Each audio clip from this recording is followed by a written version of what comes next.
Sir BJP ಮತ್ತು ಕಾಂಗ್ರೆಸ್ ಎಲ್ಲ school ಕಾಲೇಜುಗಳಿಗೆ ಹೋಗಿ ಮತ ಪ್ರಚಾರ ಮಾಡ್ತಿದ್ದಾರೆ. ಮತ ಹಾಕಿ ಅಂತ ನೀವು ಎಲ್ಲಿ ಹೋಗಿ ಮತ ಮಾಡ್ತಿರಲ್ಲ ಯಾಕೆ? ತುಂಬ ಸಂತೋಷ, ಒಳ್ಳೆಯ ಪ್ರಶ್ನೆ ಕೇಳಿದ್ರಿ. ಈಗ ಏನವರು ಯಾರ ಹತ್ರ ಮತ ಹಾಕಿ ಅಂತ ಹೋಗ್ತಾ ಇದ್ದಾರಲ್ಲ, ವಿಶೇಷವಾಗಿ ನಮ್ಮ ಬಳ್ಳಾರಿ, ವಿಜಯನಗರ, ಕೊಪ್ಪಳ, ರಾಯಚೂರು, ಆ ಮತದಾರರನ್ನ ಮಾಡಿಸಿರೋದೇ ಪ್ರತಾಪ್ ರೆಡ್ಡಿ ಅಣ್ಣವರು.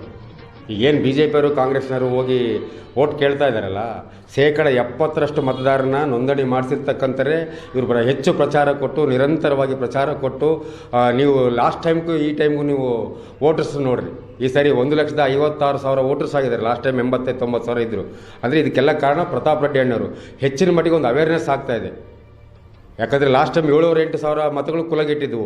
ಈ ಸಾರಿ ದಯಮಾಡಿ ಆ ರೀತಿ ಆಗದೆ ಇವರ ಕ್ರಮ ಸಂಖ್ಯೆ 6 ಅವರ ಭಾವಚಿತ್ರದ ಬದಲಿಗೆ 1 ಎಂದು ಬರೆಯೋದ್ರ ಮೂಲಕ ಇವರಿಗೆ ಪ್ರಥಮ ಪ್ರಾಶಸ್ತ್ಯದ ಮತವನ್ನು ನೀಡಿ, ಯಾರೇ ಒಂದು ಸುಳ್ಳು ಪ್ರಚಾರ ಅಪಪ್ರಚಾರ ಯಾವುದೇ